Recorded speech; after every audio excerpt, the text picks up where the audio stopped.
Okay. And I know that Sagittarius, you guys are going through the Saturn. I believe Saturn's in your first house, and I completely understand what that's like. Being a Libra sun, Saturn spent some time in my house, first house, and I just have to tell you that there is growth and opportunity to come of it.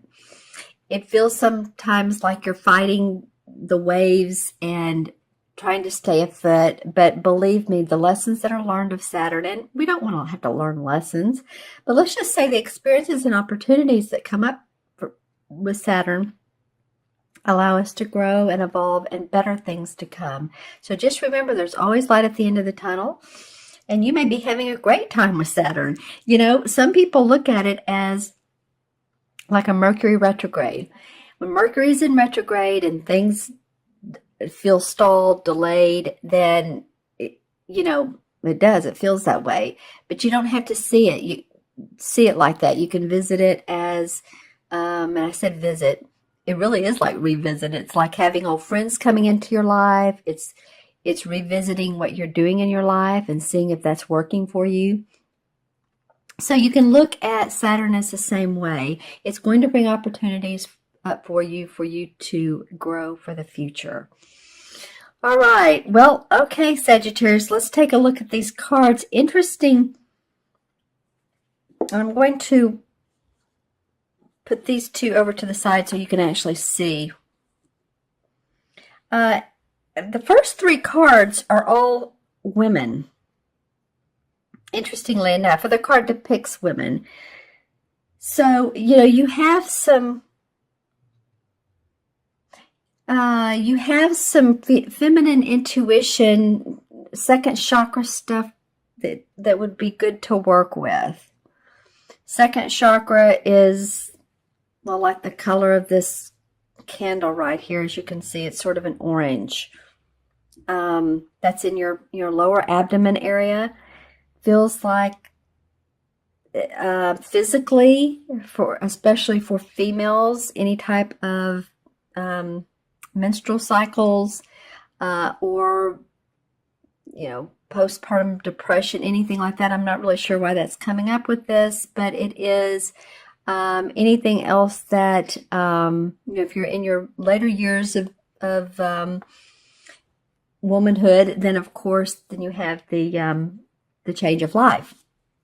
So that's coming up here. There's a lot of feminine aspects in these first three cards. That's all I'm pointing out. Okay, so the first card is the Ten of Swords. And the Ten of Swords represents the end of an idea, the end of a situation that you have not been happy with, that has not served you well. This could be a relationship or a partnership or a business decision or a career, but you're ready to, what she's doing here, and I'm glad the camera refocused, but what she's doing here is has a ritual, and she's celebrating the fact with the kettle in the middle, and you see the smoke coming out from the kettle going into the woods. She's celebrating the fact that there is still life. There is still more to this, Sagittarius. So the Ten of Swords, which are surrounding her, she's acknowledging what has not been great for her. If it's been a relationship and it just hasn't worked and you've tried at it, it's like, you know what, this is the end. A lot of times in most cards, the Ten of Swords is someone lying flat down, face down with 10 swords in their back. It's a little graphic, but that's pretty much means that, okay, you've had it, you're done with the situation, it's over, you're ready to move on. The Ace of Swords would be next, and that's brand new ideas, victory, happiness. So some of you might be reminiscing, or I want to say almost celebrating the fact that maybe, something has come to an end. Because interestingly enough, the very next card that comes up afterwards is the same as the Magician card. So now you're ready to create your own life, create your own destiny. This may have felt like that your destiny was in other people's hands, but you're ready now to create anew. Even in this Saturn period, it's, hey, no time like the present to tune into who we are and create what we want. And she has the pentacle for money, the cup for her emotions, the sword for ideas and thoughts, and of course the wand for inspiration. And so you could be, on in the physical level, you could be leading a project. You could be owning or opening up a new business. You may own a business and you just have some new implementation of ideas that are exciting you. But it feels like for a lot of you Sagittarians, you're ready to move forward after this, whatever this Ten of Swords. A lot of times the Ten of Swords is like, it can even mean something drastic has happened in your life. Maybe you've had someone who didn't treat you well, or there was it can mean physical violence. So I'm not putting that out there. We don't want it to ever be, but you're past it. You're getting over it. You're creating anew. Thank goodness. And for those of you who are still maybe in a situation, then of course there's always support and there's help, right? Okay, so on to the new, and interesting, see the hats there. The next card is the High Priestess. Now I love this card, and I love the High Priestess because she represents our internal spiritual selves, who we can turn into and tune into when the going gets rougher and the chips may be down a little bit. But it's not only that. The High Priestess, she's a knower and a seer of all things spiritual. I mean, she understands that there's cycles in life where they're not so great. Life is not, a bowl of cherries or a day at the beach. But she understands that this too shall pass, and she really goes into herself and she creates magic with this. She pays attention to the moon. And I think I said at the beginning of the video, I hope I did, that the new moon is in Sagittarius. Yay, you guys. I don't think I mentioned it, that the new moon in Sagittarius on the 29th of November. It's a great time to benefit from new ideas and information. So pay attention to what others are saying. Pay attention to your own intuition, because this moon right here is a reflection of what she's creating. So she's tuning into the stars, the skies, the planets. If you're an astrologer, if you're into astrology, you may really want to pay attention to your astrology, your sun, moon, and natal chart, and where those lie. What am I seeing in this? See how the moon reflects right down here in the cauldron? It's a reflection of the moon. So she's intuitively channeling this information and creating her own essence. It's very similar to this. These two are, the only difference really is this one is because it's a darker color, not warmer, but darker, bluish. It's actually a cool color. But this is a little bit more spiritual, a little bit more intuitive. This is knowing your inner self. This is creating and manifesting in the outer. This is manifesting in the inner, your inner world. Interesting. So 2 major arcana cards in a row. Okay. And then the 4th card is the 6 of Chalices. And this is really a cute card. I love the 6 of Chalices anyway, and it always depicts 2 kids, always cute little kids. And as you can see, they've had their picnic and their silverware out, and their cups and their dishes and their they're in this meadow and holding hands with this canary. I guess the canary represents cheeriness and songbird, right? Singing.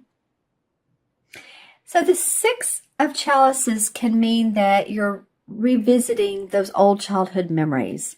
You're thinking of those. You're remembering those.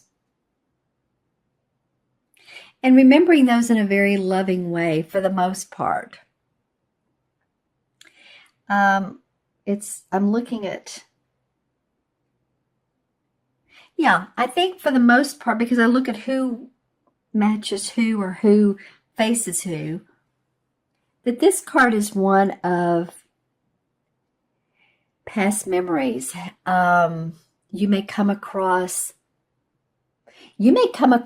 one of your annuals, yearbook, whatever you called it in your high school, junior high, or fraternity, sorority, if you're, college.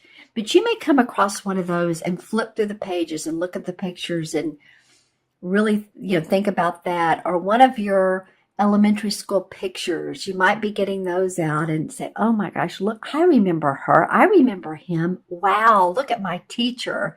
And that is always such a fun thing to do. Since I've, been in the process of moving, I've tried not to look at pictures too much because there's so much else to do. But the one day I took about 20 minutes, it was a blast. So it might be that some of you are just rethinking about childhood memories, hopefully keeping it in a positive way. We'll see what the clarification card is. Every so often, this card can come up and mean a memory that you didn't like, and you've had to let go of limiting beliefs because maybe you and your father didn't get along, or you don't feel like you were heard or treated right. That can come up. So, that it can all come up. This could be the end of November, a little bit emotional for some of you. The last card is the Two of Wands. Well, the Two of Wands is basically about clarifying what you want to do in your life, your work. She's happy. I mean, she's at her home and she has this orange door, which is, again, about second chakra. And she's waving. So it's the beginning of, after the Ace of Wands, where there's this new idea, there's this new inspiration. She's now started to pull it together. So it could be you and a partner working together, or a lover, or, romantic relationship, you and another person, because two is always about duality or the coming together of two. But it can just mean that you're starting to see reflections of a happy life through what you're doing, that your home is important to you, and that you're reflecting on how I can make it more cheerful, adding pillows, adding artwork, adding furniture, or taking out what you don't need any longer, taking out the pieces that you don't want. I say pieces of furniture, and adding in a few touches that you do. Bring in flowers, because that feels to me like that's creative inspiration for you guys. Okay, my friends, you really all have 5 cards, and I had to choose them because they fell on the floor. So I'm not going to ignore that. Let's pull some clarification cards and see what.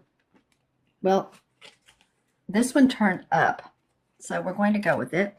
That's the Four of Swords. That's about needing rest, meditation, so that you can, rest up. If you've been tired, or if the Saturn has been a behind, a bee in your behind, a bee in your bonnet, then take some rest in R&R. Which is actually the same thing. But as you can see, this also denotes a little bit of spiritual flavor with the symbolism. And it almost looks like he's at a church or at a spiritual synagogue, whatever it may be. So in doing so, that you will gain your inner awareness. You'll feel like when you get out of this mode, that you're ready to move again, ready to go again. Some of you may have had surgery or just need to rest your body if you've been sick. That sometimes comes out of this as well. Okay, well, the Six of Rods flew out. Sagittarius, for some reason today, the cards are active with you. Six of Rods is about being acknowledged and celebrated and accomplished by other people. In your organization, in your work, the great work that you've done. So that's awesome that comes up. I don't even know which card it comes up around, but it did come up. So some of you really seeing some acknowledgement around that. The Hermit card, again, taking a time out. It's in reverse. The World card, if you do that, then you're going to see huge accomplishments, huge growth. And the Ten of Pentacles has to do with your money, feeling in place, family inheritance. So some of you may be receiving some of that. And the Sun card, oh my gosh. So the clarification cards are actually pretty nice. Wow. If you can see here, especially these four, but also the Hermit. I mean, this is celebration, acknowledgement. This is money, finances, wonderful with generational finances. I mean, the World card is the last one of the major arcana. So it's all things accomplished. It's seeing enlightenment. It's getting to understand who you really are and the purpose and accomplishment, like I said, around that. And the Sun card is just cheerful, happiness, optimism. So stay focused. Go into your inner guide, your inner self, and see what happens when you do that. You know, the Hermit card also asks you to do that, to light your own lantern. Go on your own path. Go outside, you know, sometimes when you want some quiet time. What are the stars telling you? What is the earth telling you? And meditate on that. Well, Sagittarius, okay.